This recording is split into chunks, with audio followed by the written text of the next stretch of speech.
Hi hello ಎಲ್ಲರಿಗೂ ನಮಸ್ಕಾರ. Welcome back to my YouTube channel. ದಯವಿಟ್ಟು ನಮ್ಮ ವಿಡಿಯೋನ ಫಸ್ಟ್ ಟೈಮ್ ನೋಡ್ತಿದ್ರೆ ದಯವಿಟ್ಟು ಸಬ್ಸ್ಕ್ರೈಬ್ ಮಾಡ್ಕೊಂಡು ನೋಡಿ. ಯಾಕೆಂದ್ರೆ ಡೈಲಿ ವಿಡಿಯೋಗಳು ಅಪ್ಲೋಡ್ ಮಾಡ್ತಾ ಇರ್ತೀವಿ. ಸೊ ಹಂಗಾಗಿ ನಿಮ್ಗೆ ಯಾವ್ದಾದ್ರು ಗಾಡಿ ಬೇಕಿದ್ರೆ ಇಮಿಡಿಯೇಟ್ಲಿ ನಿಮ್ಗೆ ನೋಟಿಫಿಕೇಶನ್ ಬರುತ್ತೆ, ಗಾಡಿನ ಆರಾಮಾಗಿ ಪರ್ಚೇಸ್ ಮಾಡ್ಬೋದು. ಸೊ ಹಂಗಾಗಿ ಸಬ್ಸ್ಕ್ರೈಬ್ ಮಾಡ್ಕೊಂಡು ನೋಡಿ. ಮತ್ತೆ ನೀವು ಯಾವ್ದಾದ್ರು ಗಾಡಿ ಕೊಡಂಗಿದ್ರೆ ದಯವಿಟ್ಟು ನಮ್ಮ ಡಿಸ್ಕ್ರಿಪ್ಷನ್ ಮೇಲ್ ಐಡಿ ಕೊಟ್ಟಿದ್ದೀವಿ, ಆ ಮೇಲ್ ಐಡಿಗೆ ನಿಮ್ಮ ಗಾಡಿ ಫೋಟೋಸ್ ಇದ್ರೆ ಶೇರ್ ಮಾಡಿ.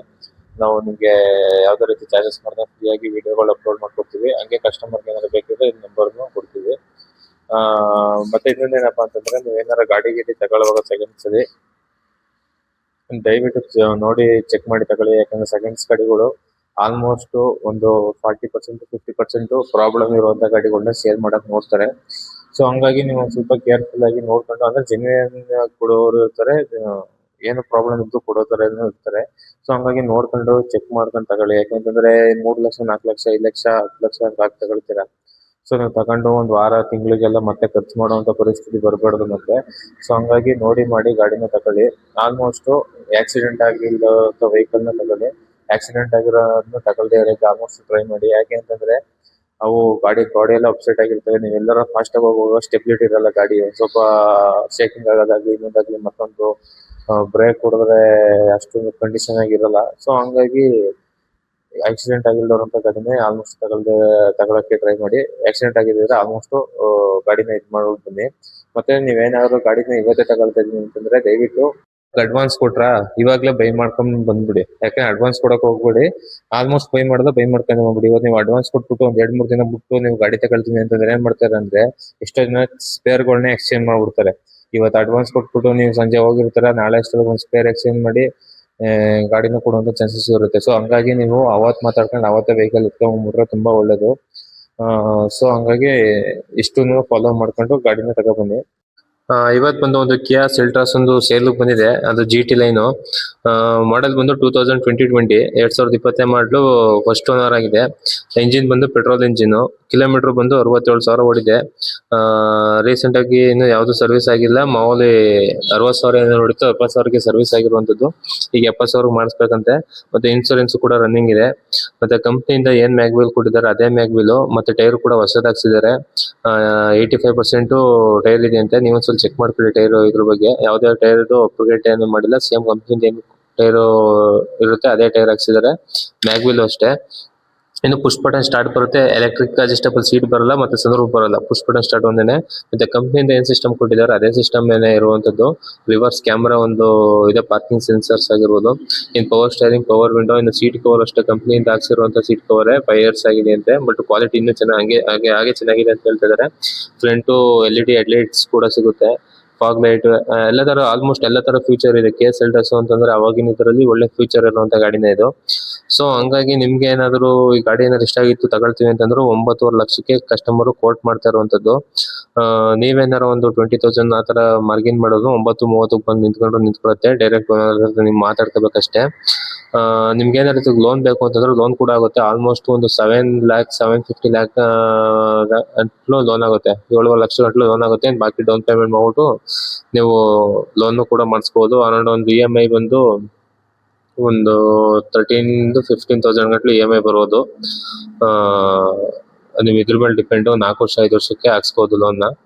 ಸೊ ನಿಮ್ಗೆ ಏನಾದ್ರು ಇಂಟ್ರೆಸ್ಟ್ ಇತ್ತು ಅಂತಂದ್ರೆ ಲೋನ್ಗೆ ನಾವು ಕಾಂಟ್ಯಾಕ್ಟ್ ಮಾಡಿ ನಾವು ಲೋನ್ ಕೂಡ ಮಾಡಿಸ್ಕೊಡ್ತೀವಿ.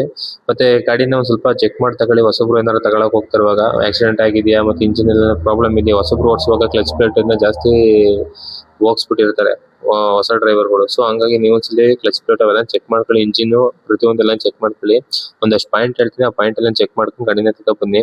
ಫಸ್ಟ್ ಬಂದು ಏನ್ ಮಾಡಿ ಅಂತಂದ್ರೆ ವಾನೆಟ್ ಓಪನ್ ಮಾಡ್ಕೊಂಡು ಇಂಜಿನ್ ಸ್ಟಾರ್ಟ್ ಮಾಡ್ಕೊಳ್ಳಿ. ಇಂಜಿನ್ ಸ್ಟಾರ್ಟ್ ಮಾಡ್ಕೊಂಡು ಗಾಡಿನ ಒಂದ್ ಸ್ವಲ್ಪ ರೈಸ್ ಮಾಡಿ ಆಯಿಲ್ ಫಿಲ್ ಮಾಡುವಂತ ಕ್ಯಾಪ್ ಓಪನ್ ಮಾಡಿ ನೋಡಿ, ಅಲ್ಲಿ ಆಯಿಲ್ ಸ್ಪ್ರೆಡ್ ಆಗ್ತಿದೆ ಅಂತ ನೋಡಿ. ಇಲ್ಲ ಅಂತಂದ್ರೆ ಆಯಿಲ್ ಗೇಜ್ ಇರುತ್ತಲ್ಲ, ಆಯಿಲ್ ಗೇಜ್ ಓಪನ್ ಮಾಡಿ ಅದ್ರಲ್ಲಿ ಸ್ಮೋಕ್ ಬರ್ತಿದೆ ಅಂತ ನೋಡಿ. ಇದ್ರಲ್ಲಿ ಯಾವ್ದಾದ್ರು 2 ಒಂದ್ ಪ್ರಾಬ್ಲಮ್ ಬರ್ತಿದ್ರು ಗಾಡಿ ತಗೊಳಕ್ ಹೋಗ್ಬೇಡಿ. ಇಲ್ಲ 2 ಬರ್ತಿದೆ ಅಂದ್ರೆ ಮುಟ್ಟಕ್ಕೆ ಹೋಗ್ಬೇಡಿ ಗಾಡಿನ, ಅಲ್ಲೇ ಬಿಟ್ಬಿಟ್ಟು ಬಂದ್ಬಿಡಿ.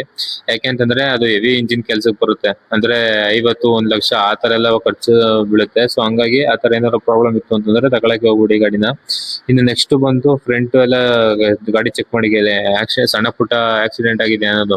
ಯಾಕೆಂದ್ರೆ ಮೇನ್ ಬಂಪರ್ ಹೋಲ್ಡರ್ ಚೆಕ್ ಮಾಡಿ. ಬಂಪರ್ ಹೋಲ್ಡರ್ ಅಲ್ಲೇ ಬಂಪರ್ ಕೂತಿದ್ಯಾ ಅಂತ. ಯಾಕಂದ್ರೆ ಸ್ಕ್ರೂಗಳು ಹಾಕ್ಬಿಟ್ಟು ಬಂಪರ್ ನೇರದಲ್ಲೇ ಟಿಂಕರಿಂಗ್ ಮಾಡಿ ನಿಲ್ಸ್ಬಿಡ್ತಾರೆ. ಅದಕ್ಕೋಸ್ಕರ ಒಂದ್ ಸ್ವಲ್ಪ ಚೆಕ್ ಮಾಡ್ಕೊಂಡು ತಗೊಳ್ಳಿ ಬಂಪರ್ ಹೋಲ್ಡರ್ ಅಲ್ಲಿ ಬಂಪರ್ ಕೂತಿದ್ಯಾ ಅಂತ. ಇಲ್ಲ ಬಂಪರ್ ಹೋಲ್ಡರ್ ಅಲ್ಲಿ ಕೂತಿದ್ರು ಸ್ವಲ್ಪ ನೀಟಾಗಿ ಅಲ್ಲೂ ಚೆಕ್ ಮಾಡ್ಕೊಳ್ಳಿ. ಆಕ್ಸಿಡೆಂಟ್ ಆಗಿರೋ ರಿಪ್ಲೇಸ್ಮೆಂಟ್ ಮಾಡಿರ್ತಾರೆ. ಸೊ ಹಂಗಾಗಿ ಬಂಪರ್ ಒಂದ್ ಸ್ವಲ್ಪ ಚೆಕ್ ಮಾಡ್ಕೊಂಡ್ರೆ ಗೊತ್ತಾಗುತ್ತೆ ಆಕ್ಸಿಡೆಂಟ್ ಆಗಿದೆಯೋ ಏನು ಅಂತ. ಅಕಸ್ಮಾತ್ ಟಿಂಕರಿಂಗ್ ಏನಾದ್ರು ಬಂಪರ್ ಅಲ್ಲಿ ಆಗಿತ್ತು ಅಂತಂದ್ರೆ ಆಕ್ಸಿಡೆಂಟ್ ಆಗಿರುತ್ತೆ ಅಂತ. ಬಟ್ ಏನು ರೀಸನ್ ಆಗಿದೆ ಅದೆಲ್ಲ ಕೇಳ್ಕೊಂಡು ನಿಮ್ಗೆ ಇಷ್ಟ ಆಯ್ತು ಅಂದ್ರೆ ತಗೊಳ್ಳಿ, ಇಲ್ಲ ಅಂದ್ರೆ ಬೇಡ. ಇನ್ನು ಅದ್ ಬಿಟ್ರೆ ನೆಕ್ಸ್ಟ್ ಏನ್ ಚೆಕ್ ಮಾಡ್ಬೋದಪ್ಪ ಅಂತಂದ್ರೆ ಫ್ರಂಟ್ ಬ್ಯಾಕ್ ಗ್ಲಾಸ್ ಮತ್ತೆ 4 ಪವರ್ ವಿಂಡೋಸ್ ಗಳೇನಿದೆ ಮತ್ತೆ ಕ್ವಾರ್ಟರ್ ಗ್ಲಾಸ್ ಏನಿದೆ ಅದೆಲ್ಲಾನು ಚೆಕ್ ಮಾಡಿ. ಅದ್ರ ಎಲ್ಲಾ ಗ್ಲಾಸ್ ಮೇಲೂ ಬಾರ್ ಕೋಡ್ ಅನ್ನೋದೊಂದು ಇರುತ್ತೆ. ಆ ಬಾರ್ ಕೋಡ್ ಅಲ್ಲಿ ಎಲ್ಲಾ ಗ್ಲಾಸ್ಗೂ ಒಂದೇ ಬಾರ್ ಕೋಡ್ ಇರುತ್ತೆ ನಂಬರ್. ಆ ನಂಬರ್ ಒಂದೇ ಸೀರಿಯಲ್ ನಂಬರ್ ಎಲ್ಲ ಸೇಮ್ ಮ್ಯಾಚ್ ಆಗ್ತಿದೆ ನೋಡಿ. ಯಾವ್ದಾರು ಒಂದೇನಾದ್ರು ಚೇಂಜ್ ಆಗಿತ್ತು ಅಂದ್ರೆ ಗ್ಲಾಸ್ ಹೊಡೆದೋಗಿದೆ ಅದು ಅಂತ. ಆ ಗ್ಲಾಸ್ ಹೊಡೆದೋಗಿರೋ ರೀಸನ್ ಬಂದು ಆಕ್ಸಿಡೆಂಟ್ ಆಗಿ ಹೊಡೆದೋಗಿರುತ್ತೆ, ಇಲ್ಲ ಅಪ್ಪಿ ಏನಾದ್ರು ಬಿದ್ದು ಹೊಡೆದೋಗಿರುತ್ತೆ. ಬಟ್ ಏನ್ ರೀಸನ್ ಅಂತ ಕೇಳ್ಕೊಳ್ಳಿ. ಆ ಹೊಡೆದೋಗಿರೋ ಜಾಗನ ಒಂದ್ ಸ್ವಲ್ಪ ಇನ್ಫೆಕ್ಷನ್ ಮಾಡಿ ಚೆಕ್ ಮಾಡ್ಕೊಳ್ಳಿ, ಟಿಂಕರಿಂಗ್ ಏನಾರು ಆಗಿದೆಯಾ ಅಂತ. ಅದೇನಾರು ಆಗಿತ್ತು ಅಂತಂದ್ರೆ ಕೇಳ್ಕೊಂಡು ಏನಾಗಿತ್ತು ಅಂತಂದ್ರೆ ಆಕ್ಸಿಡೆಂಟ್ ಆಗಿದ್ರೆ ಆಲ್ಮೋಸ್ಟ್ ತಗೊಳ್ದಾನೆ ವಾಪಸ್ ಬರೋಕೆ ಟ್ರೈ ಮಾಡಿ. ಇನ್ನು ಅದ್ ಬಿಟ್ರೆ ಇನ್ನು ಡೋರ್ಗಳದ್ದು ಹತ್ರ ಬೀಡಿಂಗ್ಗಳು ಇರುತ್ತೆ. ಆ ಬೀಡಿಂಗ್ ಒಂದ್ ಸ್ವಲ್ಪ ತೆಗೆದು ನೋಡಿ, ಅಲ್ಲಿ ಪಂಚಿಂಗ್ ಸೀಲ್ಗಳು ಇರುತ್ತೆ. ಅದೇನಾರು ಹೋಗಿದೆ ಅನ್ನೋದು ಒಂದ್ ಸ್ವಲ್ಪ ಚೆಕ್ ಮಾಡ್ಕೊಂಡು ಗಾಡಿನ ಆಲ್ಮೋಸ್ಟ್ ಇದ್ ಮಾಡ್ಕೊಂಡು ಬೈ ಮಾಡಿ. ಏನಕ್ಕಪ್ಪ ಹೇಳ್ತಾ ಇರೋದು ಅಂತಂದ್ರೆ ನಿಮ್ಗೆ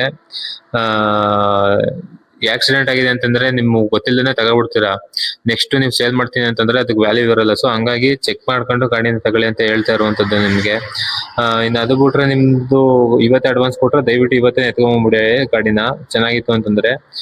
ಮತ್ತೆ ನನಗೆ ಗೊತ್ತಾಗ್ತಾ ಇಲ್ಲ ಇದೆಲ್ಲ ಚೆಕ್ ಮಾಡೋಕೆ, ಇದೇ ಫಸ್ಟ್ ಟೈಮ್ ನಾನು ಗಾಡಿ ತಗೊಳ್ತಾ ಇರೋದ್ರೆ ದಯವಿಟ್ಟು ಮೆಕ್ಯಾನಿಕ್ ಕರ್ಕೊಂಡು ಹೋಗಿ ಚೆಕ್ ಮಾಡಿಸ್ಕೊಂಡು ಅಂದ್ರೆ ನಿಮ್ಗೆ ಒಳ್ಳೇದು. ಯಾಕೆ ಅಂತಂದ್ರೆ ಒಂದ್ 2,000 ಇಲ್ಲ 1,500 ಆಗುತ್ತೆ ಒಂದು ಮೆಕ್ಯಾನಿಕ್ ಒಂದು ಚೆಕ್ ಮಾಡ್ಕೊಡಕ್ಕೆ. ಸೊ ಹಂಗಾಗಿ ನೀವೇ ಕರ್ಕೊಂಡೋಗಿ ಚೆಕ್ ಮಾಡಿಸ್ಕೊ ಬನ್ನಿ. ಸುಮ್ನೆ ಯಾಮಾರಕ್ ಹೋಗ್ಬೇಡಿ. ಯಾಕೆಂದ್ರೆ ಕಸ್ಟಮರ್ ಕೊಡೋರು ಏನು ಅಂತ ನಮಗೂ ಸರಿಯಾಗಿ ಗೊತ್ತಿರಲ್ಲ. ಬಟ್ ಅವರು ಕಾರ್ ಇದೆ ಹೆಂಗ್ ಡೀಟೇಲ್ಸ್ ಕಳಿಸ್ತಾರೆ, ನಾವು ವಿಡಿಯೋ ಅಪ್ಲೋಡ್ ಮಾಡ್ತೀವಿ. ಸೊ ಹಂಗಾಗಿ ನೀವು ಸ್ವಲ್ಪ ಕೇರ್ಫುಲ್ ಆಗಿ ಚೆಕ್ ಮಾಡ್ಕೊಂಡು ಗಾಡಿನ ಬರಕ್ಕೆ ಹೇಳ್ತಾ ಇರೋದು ಅಷ್ಟೇ. ಸೊ ನಿಮ್ಗೆ ಏನಾದ್ರು ಈ ವಿಡಿಯೋ ಇಷ್ಟ ಆಗಿದ್ರೆ ದಯವಿಟ್ಟು ನಮ್ಮ ಚಾನಲ್ನ ಸಬ್ಸ್ಕ್ರೈಬ್ ಮಾಡ್ಕೊಂಡು, ನಿಮ್ದು ಯಾವ್ದಾದ್ರು ಗಾಡಿ ಸೇಲ್ ಇತ್ತು ಅಂತಂದ್ರೆ ದಯವಿಟ್ಟು ನಮ್ದು ಮೇಲ್ ಐಡಿಗೆ ಕಾಂಟ್ಯಾಕ್ಟ್ ಮಾಡಿ ನಿಮ್ ಗಾಡಿ ಫೋಟೋಸ್ ಮತ್ತೆ ಗಾಡಿದು ವೆಹಿಕಲ್ ಡೀಟೇಲ್ಸ್ ಕಳ್ಸಿಕೊಟ್ಟು ನಾವು ಫ್ರೀ ಆಗಿ ಅಪ್ಲೋಡ್ ಮಾಡ್ಕೊಡ್ತೀವಿ. ಯಾವುದೇ ರೀತಿ ಚಾರ್ಜಸ್ ಇರಲ್ಲ. ನಮಗೂ ಯಾವುದೇ ರೀತಿ ಕಮಿಷನ್ ಆಗಲಿ ಇನ್ನೊಂದಾಗ್ಲಿ ಏನು ಕೊಡುವಂತದ್ದು ಇರಲ್ಲ ಗಾಡಿ ಸೇಲ್ ಆದ್ರೆ. ಸೊ ಹಂಗಾಗಿ ಯಾವ್ದಾದ್ರು ಇದ್ರೆ ದಯವಿಟ್ಟು ಕಾಂಟ್ಯಾಕ್ಟ್ ಮಾಡಿ ನಮ್ಮನ್ನ. ಮತ್ತೆ ಈ ವಿಡಿಯೋ ಏನಾದ್ರು ಇಷ್ಟ ಆಗಿದ್ರೆ ದಯವಿಟ್ಟು ಸಬ್ಸ್ಕ್ರೈಬ್ ಮಾಡ್ಕೊಂಡು, ಬೇರೆ ಏನಾದ್ರು ಡೌಟ್ ಇತ್ತು ಅಂದ್ರೆ ಈ ವೆಹಿಕಲ್ ಬಗ್ಗೆ ಕಮೆಂಟ್ ಬಾಕ್ಸ್ ಕಮೆಂಟ್ ಮಾಡಿ, ನಾವು ರಿಪ್ಲೈ ಮಾಡ್ತೀವಿ. Okay, thank you.